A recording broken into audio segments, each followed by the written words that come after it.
Voltar no seu lugar.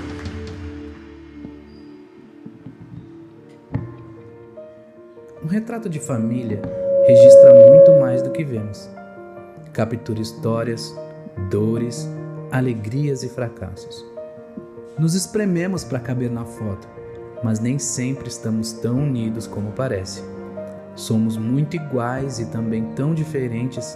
O mesmo teto de uma casa abriga calminhos e nervosos, apressados e preguiçosos. Tem família grande e tem também família pequena. Nenhuma família é perfeita, isso é verdade. Mas Deus, que é perfeito, está disposto a fazer dela um lugar cheio de sua presença gloriosa. Um lugar cheio da sua graça, do seu poder, do seu perdão e da sua compaixão. Retratos de família.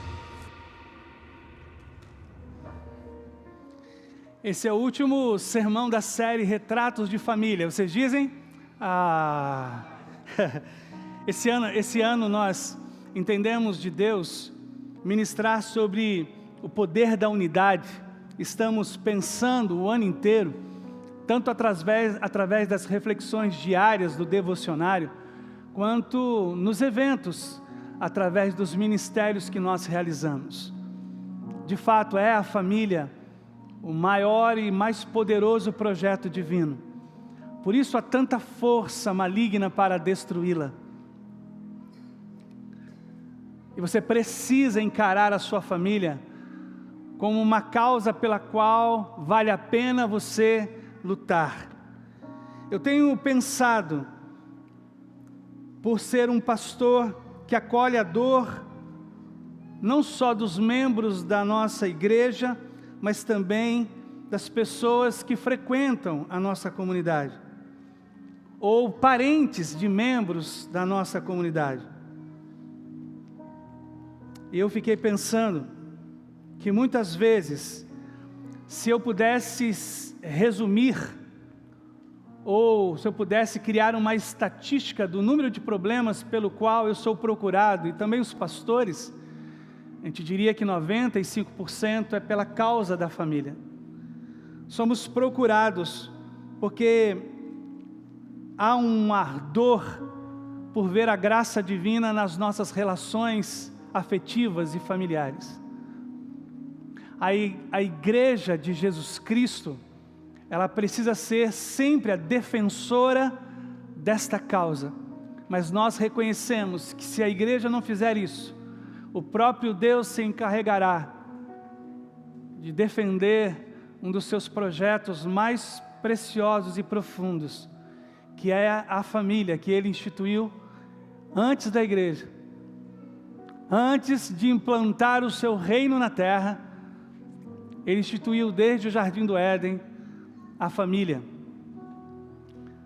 A família é uma causa pela qual você e eu devemos lutar. Domingo passado, o pastor Márcio pregou sobre uma das narrativas do livro de Reis mais lindas e preciosas. E há uma pergunta do profeta feita àquela família enlutada: o que você tem em casa? Por muito tempo essa pergunta me inquietou para eu olhar para a minha própria família e tentar responder: o que eu tenho em casa? Eu sei que nem todo mundo tem a atenção dos seus familiares, então seria uma coisa que se diria: não tenho atenção. Tem muitos que não têm o afeto e o carinho, há lares muito hostis. Mas eu conseguiria dizer que, apesar de ser imperfeita, eu tenho no meu lar carinho e encorajamento. Eu tenho no meu lar o perdão, a compreensão para os erros que cometo. Eu tenho no meu lar o suporte para o enfrentamento dos dias maus. E quando eu fiquei pensando no que eu tenho no meu lar, já que o profeta perguntou àquela mulher enlutada o que ela tinha, ela disse: eu tenho só um pouquinho de azeite, e deste pouco de azeite veio o grande milagre para toda a família.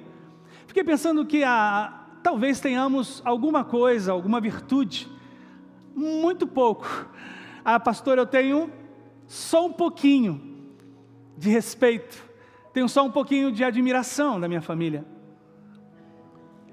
E eu considero que se nós formos capazes de nessa noite colocarmos o pouco que temos, ou aquilo que nós identificamos ter em nossas casas, nas mãos de Deus, Deus há de multiplicar também, Deus há de abençoar também.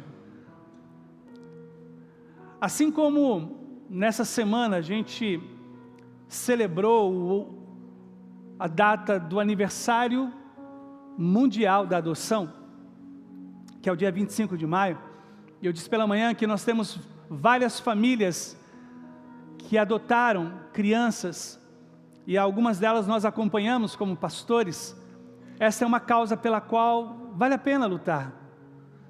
Eu não sei se há mães e pais, não sei se há famílias aqui desejosos de acolher alguém por adoção. Queria dizer a você que esta é uma causa divina. Todos nós, os salvos em Jesus, segundo a Bíblia, nós fomos adotados em Cristo. A adoção espiritual é uma das doutrinas centrais do Evangelho de Jesus. A adoção está no coração de Deus. Se você tem um desejo e não sabe por onde começar, pode falar comigo.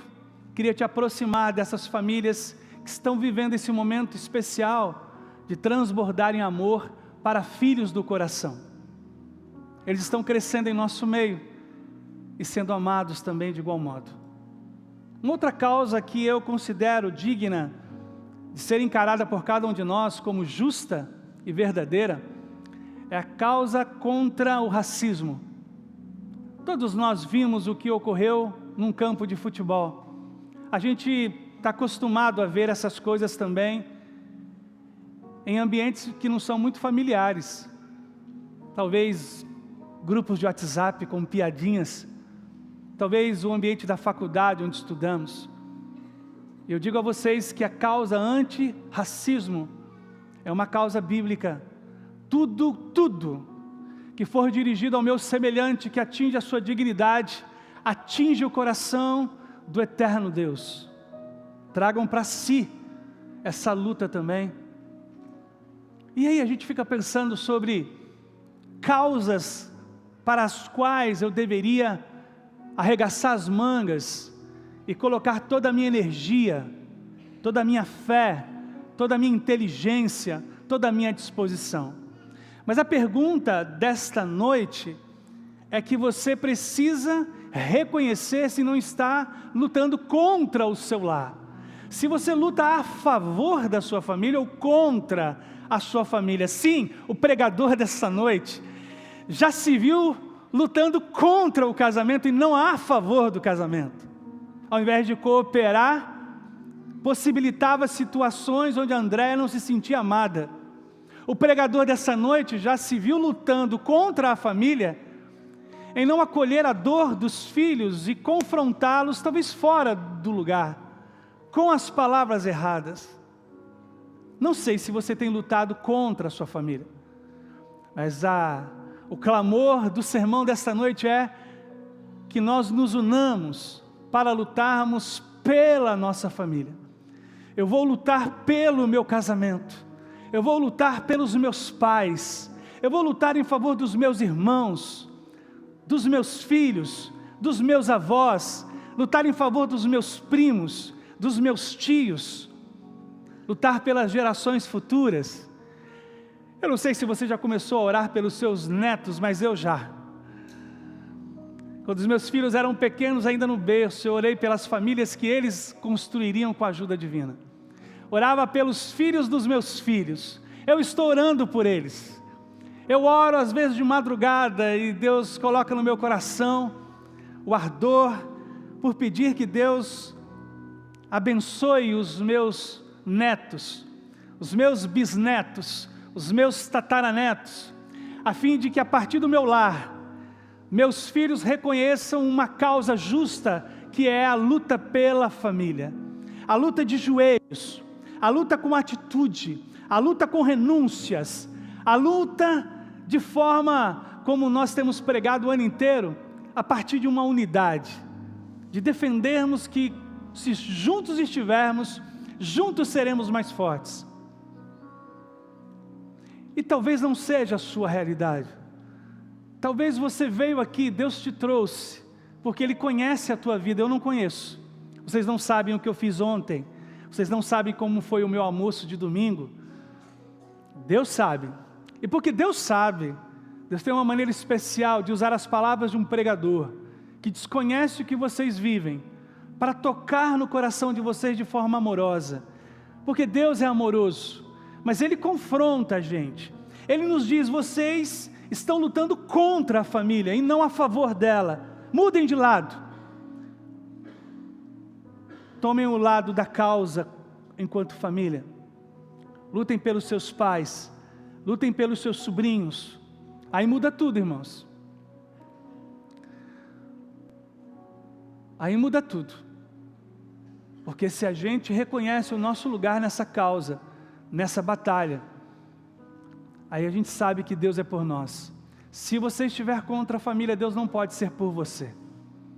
Romanos capítulo 8 não vai se encaixar na sua vida. Deus não vai ser por você, como nós lemos na carta paulina: se Deus é por nós, quem será contra nós? Se você se encontrar contra aquilo que Deus luta, então Ele não é por você.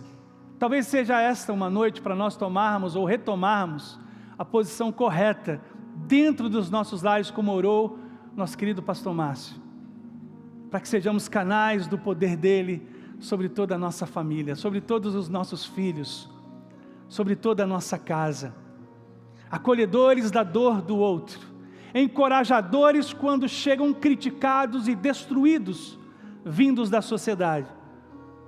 Eu sempre reconheço assim, eu estou na minha casa, daqui a pouco chega um filho do ambiente de trabalho, e eu vejo se a coisa não foi muito boa no dia dele. Daqui a pouco é a Andréia me recebendo na porta, e a Andréia olha e diz: ele não teve um dia muito bom. Daqui a pouco é o Arthur chega, passa pela porta, e eu reconheço que o dia dele foi muito bom, ele chega feliz, cantando, e assim a rotina do lar, sermos encorajadores e sermos receptivos a uma vitória alcançada por aqueles que nós amamos e dividem o mesmo teto que nós. Vocês foram ministrados durante todo o mês, agora chegou o momento de vocês dizerem: Senhor, teoria eu já tenho, conceito eu já tenho, dê-me força para viver Tua palavra, dê-me graça para viver a verdade que o Senhor tem me entregue, porque é isso que a gente faz a vida valer a pena. E apertem os cintos, porque nós faremos uma viagem por um dos textos mais poderosos das Escrituras, o resgate de uma família por meio do rei Davi. Se preparem, porque a jornada é épica, se preparem, porque tem roteiro de filme hollywoodiano, e a gente vai beber dessa palavra rica e poderosa. O texto é 1 Samuel, o primeiro livro de Samuel, lá no Antigo Testamento. O capítulo é o capítulo de número 30, e nós leremos, e eu queria te pedir que você permanecesse com a Bíblia aberta nesse capítulo, porque eu vou fazer recortes desse capítulo, e te entregar alguns princípios. Fale conosco, ó Deus querido, por meio do Seu Espírito Santo, ministra o nosso coração, confronta-nos, Pai, encoraje, visita esta noite cada família representada, o pai, a mãe, o irmão, o tio, o sobrinho, o avô, visita, Senhor, e que Tua palavra encontre em nossos corações um lugar receptivo, como uma terra fértil, como uma semente que vai produzir frutos de mudança de vida para o louvor da Tua glória, em nome de Jesus. Diz assim a palavra do Senhor em 1 Samuel capítulo 30, 3 dias depois, quando Davi e seus homens chegaram à cidade de Ziclag, viram que os amalequitas haviam invadido o Neguebe e atacado Ziclag, tinham destruído e queimado a cidade, não mataram ninguém, mas tomaram como prisioneiros as mulheres, as crianças e os demais, e foram embora. Quando Davi e seus homens viram a cidade queimada e se deram conta do que havia acontecido com suas mulheres, seus filhos e suas filhas, lamentaram e choraram em alta voz até não aguentar mais.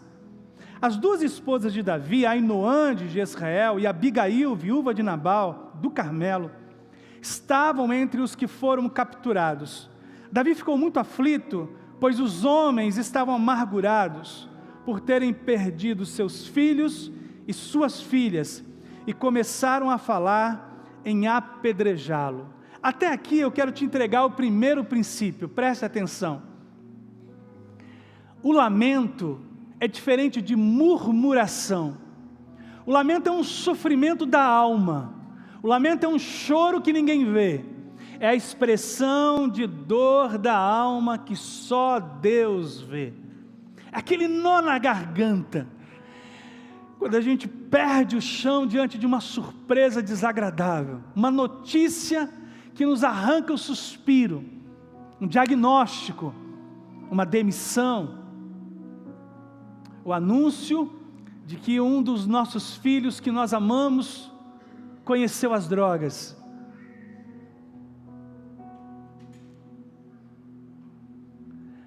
O contexto é brilhante desse capítulo.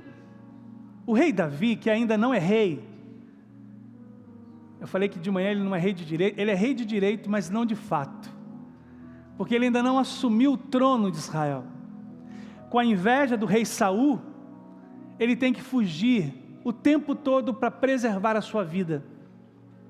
Por 8 anos ele tem que fugir da espada de Saul. De tanto fugir, preste atenção, ele cai na graça do rei da Filístia, os filisteus. Quem era o gigante que ele pôs no chão com uma pedra da sua funda? Um gigante filisteu, Golias. E é entre os filisteus, a ironia dos ciclos do poder de Deus na nossa história, é entre os filisteus que ele recebe uma generosidade e compaixão, e um rei da Filístia dá para Davi de presente uma cidade, a cidade de Ziclag. E Davi é tão grato, que sabendo que o rei da Filístia estava em campo de batalha para enfrentar um exército inimigo, ele reúne 600 homens, os coloca sobre seus cavalos, e eles vão na direção do rei. É uma jornada enorme, eles se despedem de suas famílias, cada esposo dá um beijo na esposa, pega o filho, ergue no colo e diz: daqui a pouco o papai volta. E eles vão para essa empreitada. Diz o texto bíblico que eles chegam até o campo de batalha, se apresentam ao rei, mas o conselheiro sussurra no ouvido do rei: se eles nos ajudarem, vão dizer por aí que nós vencemos não com a ajuda do nosso Deus Dagon, mas com o Deus de Israel. Você que sabe. E o rei dá um passo para trás e recua e diz: Davi, obrigado pela sua oferta, mas nós não iremos utilizar os seus serviços, podem voltar para a cidade. Ele agradece, ele reconhece essa dificuldade. Os 600 homens sobem sobre os cavalos e retornam para a cidade de Ziclag. Quando eles estão próximos à cidade, eles avistam fumaça. Eu queria que você pudesse tentar enxergar essa cena. Um dos soldados grita para Davi: Davi, tem fogo em Ziclag. E aí eles estavam com uma velocidade cavalgando os cavalos. Aí você imagina que todos eles começam a cavalgar com muito mais rapidez. Eles batem nos cavalos e os cavalos ganham força e velocidade. E à medida que eles estão se aproximando, eles soltam do cavalo e vão direto em suas casas. E eles se jogam ao chão por percebê-las queimadas. É aqui que entra um dos princípios mais poderosos dessa história. Nós precisamos nos dar conta de que provavelmente estejamos vivendo nossos últimos dias. Posso não voltar com vida hoje para minha casa, porque eu não sei qual é o meu último dia. Foi só uma saída, como de costume, para o campo da batalha. Aqueles soldados traziam sobre seus corpos, sobre seus escudos, várias cicatrizes de várias batalhas. mas nenhuma foi capaz de arrancar a alma de cada um deles. Eles se lançam ao chão, diz a Bíblia no versículo 4, lamentando e chorando até perder as forças. Já chorou assim, irmão? Já chorou assim, irmã, pelo filho?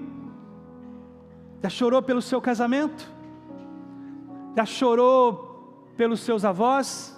Já chorou pelos seus tios? Pastor é uma função diferente dos médicos que dão a notícia da morte. Nós pastores, nós acolhemos a notícia e acompanhamos o funeral, acompanhamos o luto.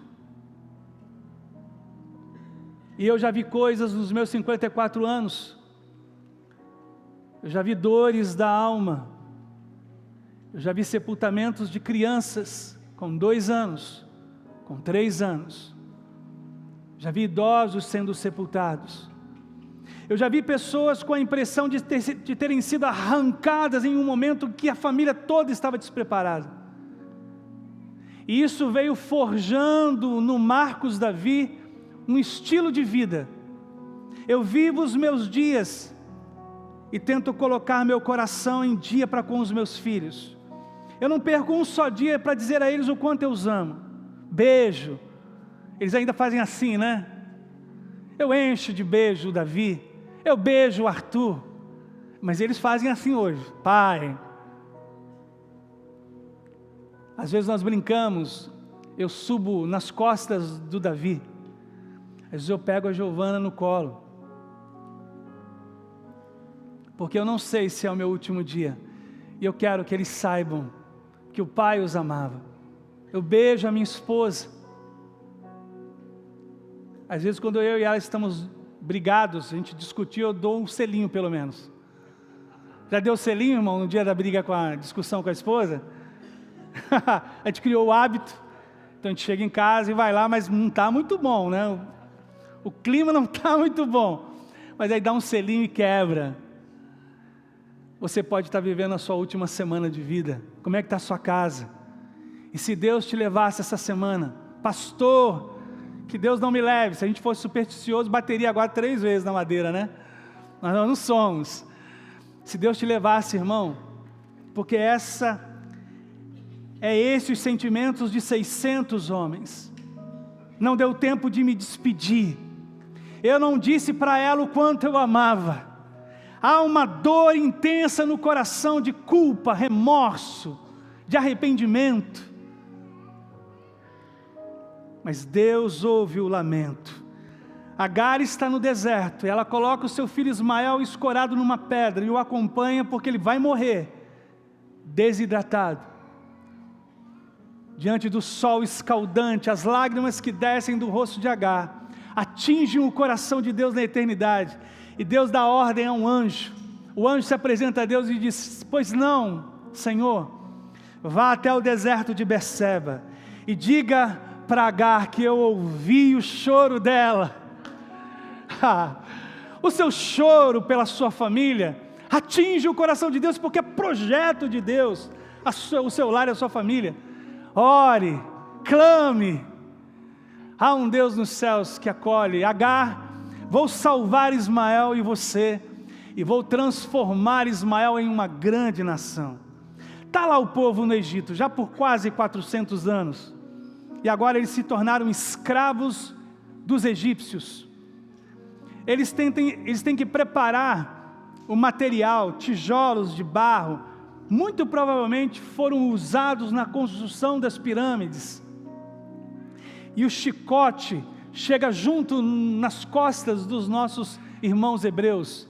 Eles começam em seus lares a clamar a Jeová, e Deus recebe o choro e diz: Moisés, pode falar, Senhor, vá ao Egito, porque o choro do meu povo chegou até mim. Quando famílias no Egito começaram a chorar diante de Deus: Senhor, muda a nossa sorte, Senhor, nos tire essa dor e sofrimento. O Senhor visita. Não deixe de chorar, não deixe de orar pelo seu lar. Mas se preparem porque vem mais princípio. O texto continua. Mas Davi, final do versículo 6, mas Davi encontrou forças no Senhor, seu Deus. Versículo 7, então Davi disse ao sacerdote Abiatar, traga o colete sacerdotal. E Abiatar, filho de Aimeleque, o trouxe. Davi perguntou ao Senhor, devo perseguir esse bando de saqueadores? Conseguirei apanhá-los? E o Senhor lhe respondeu, sim, Davi, vá atrás deles, certamente conseguirá recuperar tudo que foi tomado de vocês. Gente, nós temos que chorar, mas tem hora que a gente precisa agir. A gente fica chorando por muitos anos, quando Deus diz, já acabou o tempo do choro, eu já acolhi a sua dor, eu já lhe dei uma direção por meio dos sermões no domingo, eu coloquei uma música na hora que você entrou no carro para falar com você, eu toquei no coração de um amigo para falar com você, mas você não acolhe. Tem hora, irmãos, que nós temos que agir. Davi viu aqueles homens tomados pelo pavor de terem perdido suas famílias, o choro lhe roubou todas as forças. Ele se levanta e diz, por favor, sacerdote, vamos consultar a Deus e pedir a direção divina. E Deus disse a Davi, sim, Davi. Às vezes Deus tem dito a nós, maridos, você tem que perdoar. Maridos, vocês têm que dar mais atenção à esposa. Pais, vocês têm que dar mais atenção aos seus filhos. Olha como eles estão. Tem hora, irmãos, que nós precisamos agir. A gente sabe o que fazer. A gente sabe o que fazer. A gente não precisa de uma consulta, mas a gente se esconde, a gente evita. Tem hora que nós precisamos consultar Deus, e quando Deus disser o que a gente precisa fazer, nós precisamos obedecer. Deus quer obediência. A esposa tem dito, você precisa parar de beber, porque você se embriaga, e precisa parar de beber. Tem hora que Deus usa um instrumento, e esse instrumento é dito de uma forma clara, você precisa largar o segundo emprego, porque não está vivendo para a família, não está vendo os filhos crescerem, você tem que largar o segundo emprego. Tem horas, irmãos, que Deus está dizendo, vocês encheram tanto a agenda de tantas coisas, que não tem tempo para a família.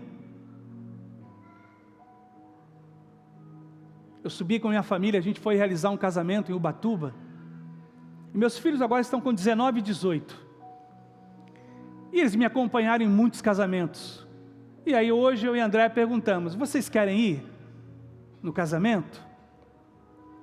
Eles disseram, a gente quer. Eu falei, eu não sei se vai ter comida boa, hein? Eu falei, não é pela comida, eles me disseram, a gente quer passar um tempo juntos. 2 dos 3 têm namorado e namorada, e eu fiquei com a Andréia, conversei com ela, enquanto dormíamos à noite, nos preparando para dormir, eu disse que gostoso, né? Gostoso nossos 3 filhos quererem estar conosco. Tem horas que a gente precisa abrir a boca e agradecer por isso. Então no carro nós agradecemos, filhos, obrigado pelo esforço de vocês para nós estarmos juntos. Às vezes nós sabemos o que fazer, e a gente está vendo a família indo de mal a pior e a gente não age. Pode ir, Davi, obrigado, Senhor, pode ir, Davi, eu sou com você, e você vai recuperar tudo. Davi sabe o que fazer, sabe o que ele faz, irmãos? Vamos lá? Fala, Davi, o Senhor disse que nós vamos recuperar. Aqueles homens enxugam as lágrimas, eles retomam a sua postura, pegam os escudos, batem a espada no escudo, sobem seus cavalos e prosseguem. Irmão, você vai encarar uma nova semana. Comece com atitude, mude o que precisa ser mudado, em prol de uma causa que vale muito a pena, sua família. Claro, você tem que vestir a camisa da empresa, é dela que vem o sustento, mas muito mais do seu lar, porque é o seu lar que te recebe quebrado, é o teu lar que te acolhe no dia mau, não é os teus patrões, Seus patrões vão te demitir porque você é só uma matrícula. Quando houver uma crise na empresa, eles não pensam duas vezes, sua família não. Sua família te recebe, te abraça, te abençoa, te beija. Eu amo estar na igreja. Eu amo trabalhar na igreja. Mas eu não vejo a hora de voltar para minha casa. Porque minha casa é o meu refúgio. Minha casa é o meu lugar de descanso. Pensem nisso. Eu gosto da história de Davi. Ele desce ao vale de Elá. Ele ouve um gigante de quase 3 metros blasfemando contra o Deus de Israel. Escuta, ninguém vai fazer nada. Ele só entende de ovelha, embora tenha uma intimidade com Deus, porque já enfrentou um leão e um urso e matou na mão. E ninguém se apresenta para enfrentar Golias. Ele diz: eu vou. Tem hora que tem que ter atitude. Vocês estão vendo gigantes blasfemarem contra Deus dentro do lar de vocês. Vocês não podem aceitar isso. Eu não aceito. Eu vou para cima, irmãos. Quando um dos meus filhos entrou em depressão profunda, eu fui para cima. Eu lutei com Deus nas madrugadas em prol da minha família e do meu filho. Eu me recordo de ouvi-lo roncando numa madrugada, e os meus joelhos dobrados já por 1, 2 horas, com a mão estendida em favor do meu filho. Senhor, abençoa o meu filho e retiro dessa depressão. Tem horas que nós temos que nos erguer e lutar. É o caso de Pedro com a sociedade de pescaria.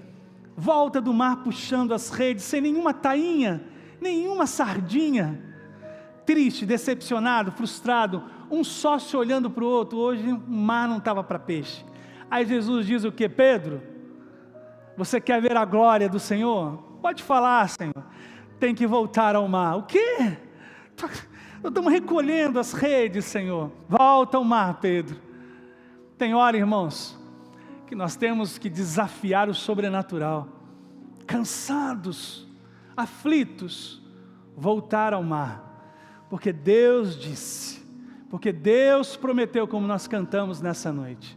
Mas o texto continua. Vem comigo para o versículo de número 9. Davi e os 600 homens partiram e chegaram ao ribeiro de Bessor. Bessor significa refúgio, descanso. Onde ficaram alguns deles? Versículo 10. 200 dos homens estavam exaustos demais para atravessar o ribeiro. E Davi continuou a perseguição com 400 homens. De 600 homens, 30% estavam exaustos. O choro, a dor, a angústia é capaz de retirar as nossas forças também. Ei, presta atenção, não desista da vitória, porque ela está na outra margem. Agora tem um princípio aqui muito lindo. Você não vê Davi dizendo fracos, covardes.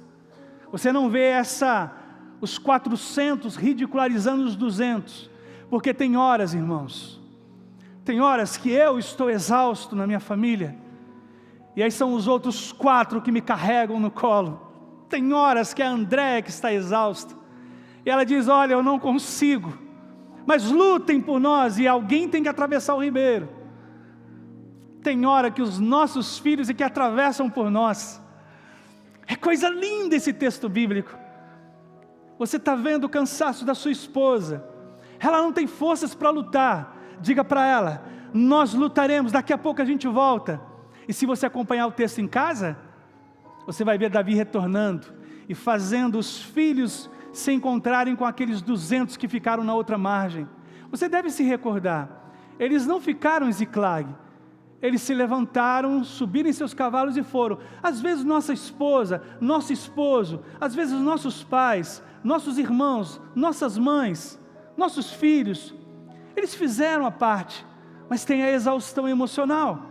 Foi Deus quem disse pelo profeta Isaías: Deus faz forte ao cansado e multiplica forças ao que não tem mais nenhum vigor. É preciso que às vezes nós encaremos isso. Lutar pelo outro, nadar e atravessar o ribeiro, porque a vitória está no outro lugar. Você deve se recordar de Neemias. Neemias enfrentou muita oposição para reconstruir os muros de Jerusalém. Houve um episódio, no momento em que estavam erguendo os muros, em que Neemias deu uma ordem: gente, espada numa mão, colher de pedreiro na outra. Tal era a oposição. Mas eles não desistiram, e os muros foram erguidos. Você deve se lembrar de Ana, tomada pela angústia por não ser mãe, e clamando a Deus: ó Deus, me torne mãe. Natã, o profeta, olhando os lábios delas, pronunciando sem nenhuma palavra, disse: está embriagada essa mulher. Ó, meu profeta, eu não estou embriagado, disse Ana. E aí recebeu uma profecia de que Samuel viria, um dos maiores profetas. O livro que nós estamos lendo leva o nome dele. Não desista. Como é, Mayra, não desista em Libras? Faz aí, gente. Eu quero que vocês façam. Não desista. É isso, Mayra? Persista. Faz aí pro seu irmão, vai.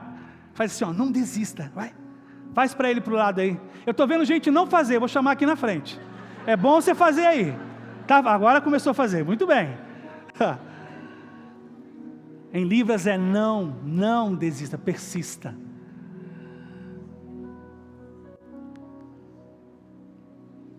Quarto e último, o texto continua, versículo 11, no caminho, encontraram um rapaz egípcio, a vitória está no outro lado do ribeiro, não desistam. Encontraram um rapaz egípcio num campo e o levaram até Davi, deram-lhe um pouco de pão para comer e água para beber, também lhe deram um pedaço de bolo de figo. Irmãos, já comeram bolo de figo? Quem já comeu, balança a cabeça só para eu ver. Ninguém comeu bolo de figo. E 2 bolos de passa. Já comeu bolo de passa, irmão? Quem aqui gosta de bolo de passa, levanta a mão que eu quero ver. Não é possível. Não é possível que haja.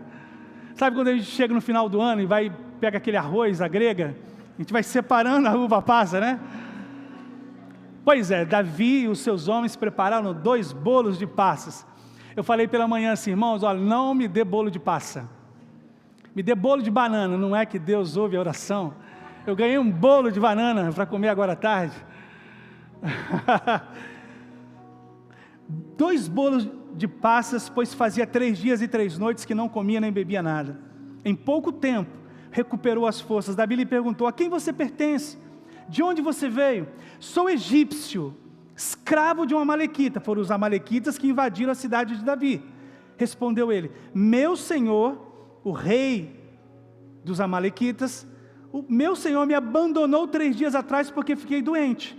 Estávamos voltando de um ataque aos queretitas no Neguebe, ao território de Judá e à terra de Calebe. Tínhamos queimado Ziclag. Ele estava lá, ele esteve na cidade de Davi junto com os amalequitas. Versículo 15, Davi pergunta: você pode me levar até esse bando de saqueadores? Perguntou Davi.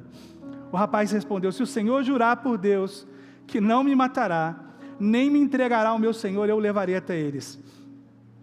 O rapaz o levou até os amalequitas. Estavam espalhados pelos campos, comendo, bebendo e festejando por causa da grande quantidade de bens que haviam tomado da terra dos filisteus e da terra de Judá. Davi e seus homens massacraram os amalequitas, atacando-os durante toda a noite e todo o dia seguinte até o entardecer. Nenhum deles escapou.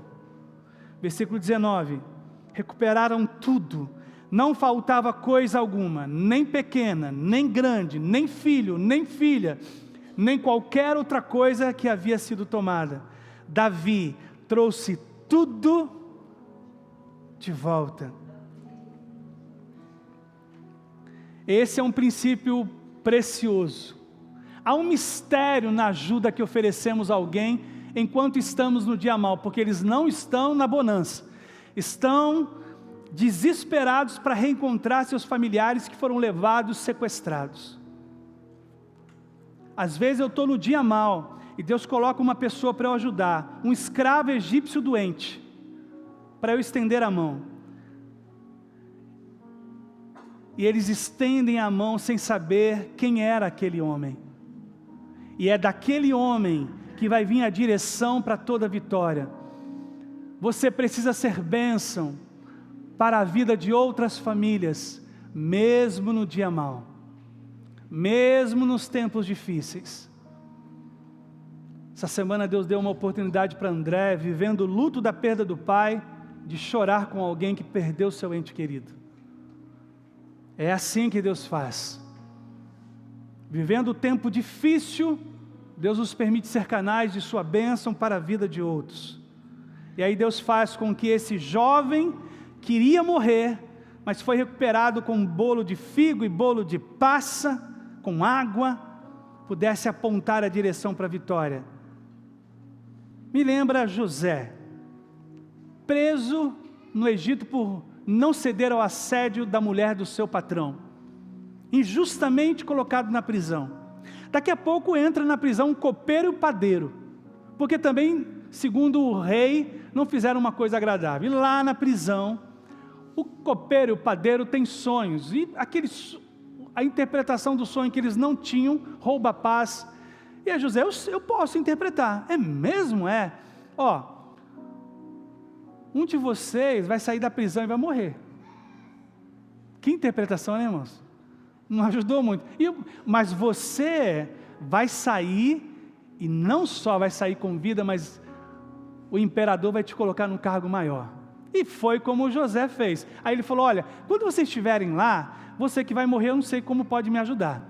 Mas você que vai prosperar, você lembra de mim? Conta, fala sobre mim. Claro, saem e não lembram. Passam-se anos. E aí o rei Nabucodonosor, o faraó no Egito, ele tem um sonho. E esse sonho dele também rouba a paz. E aí o faraó diz, quem interpretará? Aquele homem. Olha, eu lembro de alguém. Deus é assim, Deus é capaz de aguçar a memória do bem que fazemos. Faça o bem, irmãos, sem olhar a quem. Porque Deus está olhando todas essas coisas. Ele está fazendo convergir tudo para o nosso próprio bem. Eles recuperam tudo. É cinematográfico. Há beijos, há abraços, há pedido de perdão. Eu te amo. Reconciliação, restauração. Eles voltam, encontram os 200 que ficaram do outro lado do ribeiro. É uma festa. Pode ser uma festa nas nossas famílias. E eu queria mostrar para vocês algo extraordinário. Eis o ribeiro de Bessor hoje. Essa é uma foto atual do ribeiro. Depois de 3.000 anos, Deus ainda permite que o ribeiro se mantenha no mesmo lugar. Em uma margem ficaram os 200 exaustos, mas outros 400 sob o comando de Davi, em seus cavalos, eles atravessam o ribeiro. Encontram um soldado depois do outro lado do ribeiro, e ele os leva até a vitória. Tem horas que nós precisamos atravessar o ribeiro, e eu queria que espiritualmente você conseguisse enxergar isso. Eu queria que essa fosse uma noite de você poder dizer, Senhor, me ajuda a atravessar o ribeiro, para experimentar a paz para o meu luto. Me ajuda a atravessar o ribeiro, para experimentar o perdão para o pecado que cometi contra minha esposa. Me ajuda a atravessar o ribeiro, para novamente resgatar a minha relação com o meu filho. Oh, Deus, me ajude. E haverá uma força da parte de Deus sobre sua vida. Nós vamos cantar a bênção. E essa bênção, ela é linda. Toda vez que ela é cantada ou ela é dita, Deus derrama sobre nós sua graça. À medida que formos cantando, você precisa tomar uma posição, e a sua posição é ficar só em pé. Pastor, eu quero lutar pela minha casa, pela minha família. Eu sou imperfeito, mas eu preciso de Deus. Então, enquanto formos cantando, você vai ficando em pé e vai pensando na sua família, nos seus avós, nos seus tios, nos seus primos. E ao final eu retorno aqui para nós orarmos juntos.